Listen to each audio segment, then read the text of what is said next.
Hello friends, अपने पिछले video में मैंने आपसे बात की निर्जला एकादशी व्रत की विधि और इसको क्यों मनाते हैं। अब हम आपको बता रहे हैं इसका क्या महत्व है, इससे हमें क्या लाभ होते हैं। यदि हम इतने कठिन व्रत को कर लें जिसमें ना पानी पीना है, ना कोई भोजन करना है, ना फल खाना है, तो इसका हमें लाभ क्या है। जिन मनुष्यों को कभी एकादशी 24 करने का मौका नहीं लगता, विधि से पूजा नहीं कर पाते हैं, तो उन लोगों के लिए विशेष फल देने वाला है, क्योंकि इस एक व्रत को करने से ही 24 एकादशी का फल प्राप्त होता है और निर्जला व्रत करने के बाद बाकी व्रतों का लाभ मिल जाता है, क्योंकि एक निर्जला व्रत बाकी 24 व्रत के बराबर है। इस एकादशी का व्रत करने से सभी तीर्थ स्नानों में स्नान करने के समान फल मिलता है।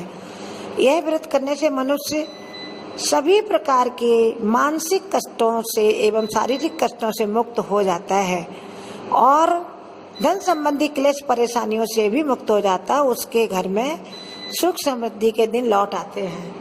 यदि निर्जला एकादशी पूरे विधि विधान के अनुसार किया जाए तो मनुष्य को चारों पुरुषार्थों धर्म अर्थ काम मोक्ष की प्राप्ति होती है।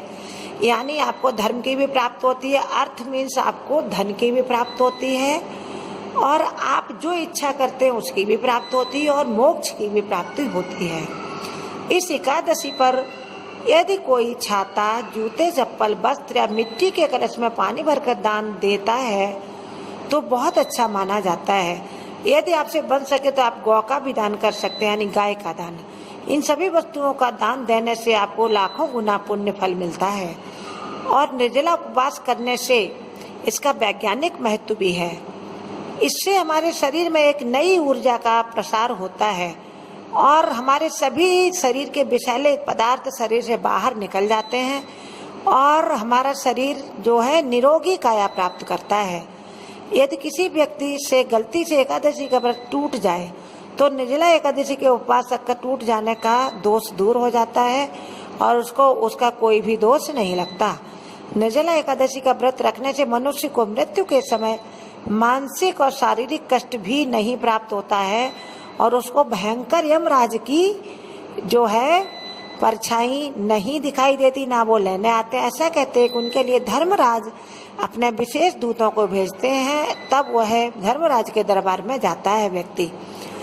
इस व्रत के करने के बाद जो व्यक्ति स्नान, तप और दान करता है उसे करोड़ों गायों को दान करने का फल प्राप्त होता है। साधारण सा जो भी आपसे बन पड़े, जो आपकी श्रद्धा हो उतना करें और इस व्रत को करें और अपना जितना बन पड़े उतना दान करें।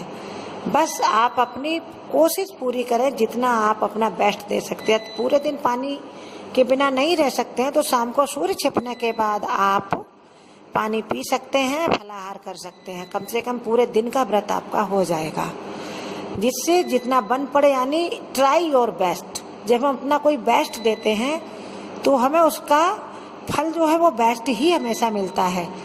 Stay positive, stay healthy. हमारा वीडियो देखें, प्लीज़ सब्सक्राइब करें। आप सबका धन्यवाद।